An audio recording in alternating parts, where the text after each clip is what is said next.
بسم الله الرحمن الرحیم. نن به انشاءالله ریفرنسز ټیب کې دویم ګروپ وایو. زه راځم مایکروسافټ ورډ ته. ریفرنسز ټیب دویم ګروپ موږ سره فوټ نوټس دی. فوټ نوټس کې موږ سره دغه کمانډونه موجود دي، خو په دې کې انزرټ فوټ نوټ او انزرټ ان نوټ دغه دواړه خبرې مین خبرې دي. فوټ نوټ څه دپاره استعمالیږي او ان نوټ څه دپاره استعمالیږي. فار ایگزامپل اکثره کتابونو کې به تاسو لیدلی وي، اسلامي کتابونو کې یا فار ایگزامپل انګلیش کتابونو کې یا کمپیوټر کتابونو کې به تاسو لیدلی وي چې دغسې یو لغات یې لیکلی وي، دغه لغات سره وړوکی یو لیکلی وي او دغه د لاندې ورته ډسکرپشن لیکلی وي. فوټ نوټ دې دپاره استعمالیږي چې تاسو هغه پیج په آخر حصه کې تاسو یو لغات ته فوټ نوټ ورکړئ. ان نوټ دې دپاره استعمالیږي چې تاسو یو لغات ته د ټول ټکس په آخره کې ان نوټ ورته ورکړئ. لایک فار ایگزامپل زه رالمه، زه ورته یم چې دې ځای کې ما سره پکچرز دي. څه مطلب دی؟ تاسو به راشئ انزرټ فوټ نوټ باندې به کلیک کوئ. فار ایگزامپل دا مې ورته ولیکه. همدا شان زه راځم فار ایگزامپل زه وایم چې د دې څه مطلب دی، دا هم فوټ نوټ ورته ورکړه. یا فار ایگزامپل ټکس څه مطلب دی، فوټ نوټ ورته ورکړه. زه وایم چې دغه ته راته ان نوټ ورکړه. ان نوټ دې دپاره استعمالیږي چې تاسو ته ټکس په آخره کې معلومات راشي. صحیح ده که نه؟ انزرټ ان نوټ باندې زه کلیک کوم، ګوره دا ما سره د دغه ټکس په آخره کې دا معلومات راغله. تاسو چې څومره ټکس زیاتوئ دا ان نوټ به لاندې ځي. دا مې فار ایگزامپل ورته ولیکم، دا مې انتخاب کړه فار ایگزامپل. صحیح ده؟ او انزرټ ان نوټ دا مې فار ایگزامپل ورته ولیک. اوس که تاسو موز په دې باندې ودروئ نو هماغه انفارمیشن به تاسو دلته 1 by 1 لیکي. صحیح ده که نه؟ همدغه شان زه راځم نیکس فوټ نوټ، زه ورته وایم چې ما نیکس فوټ نوټ ته بوځه، نیکس فوټ نوټ ته مې بوځه، نیکس فوټ نوټ ته مې بوځه. پریویس فوټ نوټ ته مې بوځه، مخکینی فوټ نوټ ته مې بوځه، مخکینی فوټ نوټ ته به ما بوځي. نیکس ان نوټ را روان ان نوټ ته مې بوځه، دویم دا دی، دریم دا دی. صحیح شو؟ همدغه شان به دې ولي، که نه نو هماغه ځای کې به ولاړي.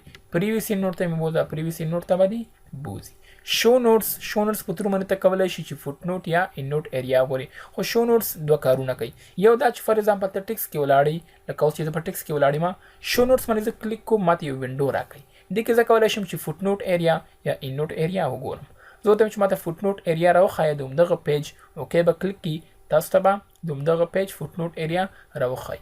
یا زه فار ایگزامپل دې ځای کې ولاړ یم او مالته څه انفارمیشن زیات لیکلي دي، زه ورته وایم چې ماته ان نوټ وښایه. شو نوټس باندې به زه کلیک کوم، ان نوټ باندې به کلیک کوم، اوکې ما به ان نوټ ته راولي. تاسو به اوس وایئ چې دا ولې دې ځای ته راغی، دا ځکه دلته راغلی چې د دې فوټ نوټ دې ځای کې موږ سره موجود دی.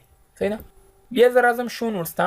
لایک فار ایگزامپل زه ورته وایم چې له ما څخه دغه فوټ نوټ ورک دی، دا کوم ځای کې دی، تاسو به همدې باندې ودرېږئ، شو نوټس باندې به کلیک کوئ، تاسو به اټومیټیکلي هماغه ته بوځي، ستا کرسر به هماغه ځای ته بوځي.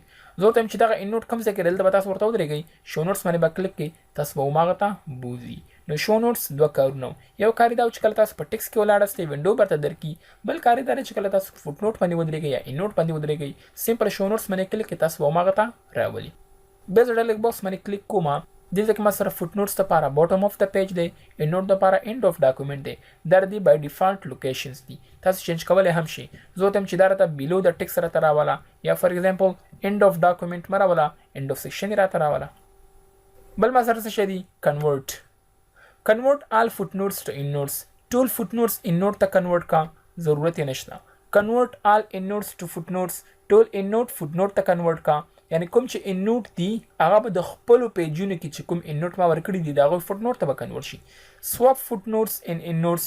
footnote endnote ته بوځه، endnote footnote ته بوځه، خو ضرورت یې نشته. نمبر فارمټس زه ورته یم فار ایگزامپل endnote ته راته 1 2 3 ورکړه. یا همدغه شان footnote ته یې بدلئ، footnote ته هم ورته بل څه ورته ورکولی شي.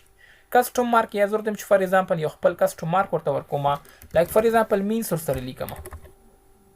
دا مې انزرټ کلیک، چې کله مې انزرټ کلیک کړو نو ګورئ تاسو ورته وګورئ هماغه ځای کې انتخاب شوی دی. زه ورته یم چې دا کوم ځای کې راغی، همدې ځای کې به تاسو ودرېږئ، شو نوټس باندې به کلیک کوئ، تاسو وایئ چې دا دې ځای کې راغی. ګوره ټکس مینس دیس ون. صحیح ده که نه؟ همدغه شان تاسو ورته وایئ چې نه سیمبل راته راوله، سیمبل هم ورته ورکولی شي، دا سیمبل ورسره راوله، اوکې اینډ دین انزرټ. ښه زه ورته یم چې دا ماته شو کا، شو نوټس باندې به کلیک تاسو اټومیټیکلي هماغه ځای ته راولي. بله خبره ما سره څه شی ده؟ سټارټ اټ څونه سټارټ شي، 2 نه 3 نه 5 نه 6 نه 9. کنټینیوس دی دا نمبر د کنټینیوس دی کنه. ریسټارټ ایچ پیج، ریسټارټ ایچ سیکشن. اپلای چینجز ټو هول ډاکومنټ یا this section. لکه فار ایگزامپل تاسو دې کې سیکشن جدا کړل، تاسو کولی شئ چې همدغه سیکشن باندې دغه سیټینګ اپلای کړئ یا په نورو ټولو باندې اپلای کړئ. هیله کوم چې په دې ویډیو باندې پوه شوي یاست. دا موږ سره فوټ نوټس ګروپ